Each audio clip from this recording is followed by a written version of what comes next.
Hello fellow builders and welcome back. It's Maya here today and we're going to be looking at my new MOC called T-Rex Attack. I promised you guys more Jurassic themed MOCs when I presented my small creation named Discovery, and here we go. This MOC took me about 2 weeks to make, which is a significantly shorter amount of time than my other creations, simply because this was a scene I was recreating from the first Jurassic Park movie, if that wasn't already apparent. All of my MOCs previously posted have been created on the spot, as I mostly just start building with rarely any pre-planning, other than theme, which takes longer when you plan as you go. I enjoyed building a scene from a movie very much, and I plan on doing more of this style in the future, so if you have any ideas for me, please let me know in the comments section below. It was a really awesome first try at building a movie scene, as I've watched this movie 1,000 times, and I know it very well. The original Jurassic Park movie came out when I was only 2 years old, and I remember watching it when I was probably about 3, and that started my fascination with dinosaurs, as many other kids did. Of course, halfway through starting this, I decided I wanted to watch the movie in its entirety again, so thankfully my husband humored me as I watched the movie for the 1001st time. The biggest challenge for myself was definitely the cars. I am not used to building vehicles, and I actually had to borrow quite a few of Brian's parts to complete them.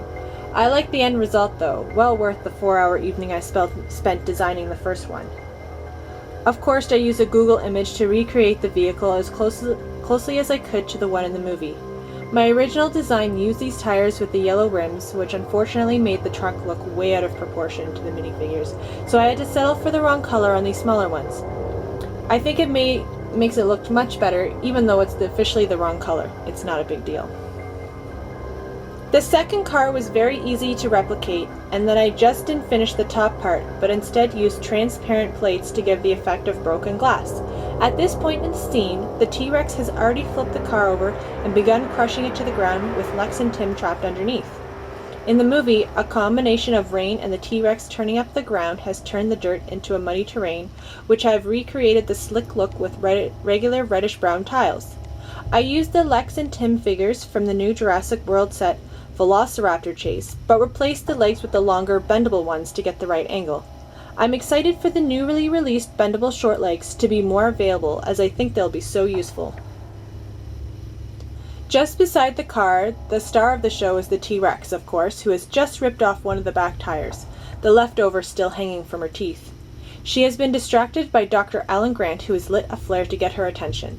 On the other side of the intact car, Dr. Ian Malcolm gets out behind Dr. Grant, ready to light his own flare. In the movie, after the T-Rex begins chasing Malcolm with the flare, she ends up smashing through the bathroom, where the lawyer is hiding cowardly on the toilet. I love that the T-Rex ironically eats the money-hungry lawyer, so I knew I needed to include the bathroom in this MOC. Let's get away for a moment to take a closer look at this bathroom. I made this small building really easy to remove from the base, as I wanted to be able to easily show you guys the inside. I tried to recreate the straw roof with the layered tile pieces, and I included a wooden door. Both can be opened up to reveal the inside, where we will find the lawyer here. I made it a one-stall bathroom to save on space, but did include a detailed toilet and toilet paper roll. We will return the lawyer to his throne to await the T-Rex, and the roof goes back on easy enough.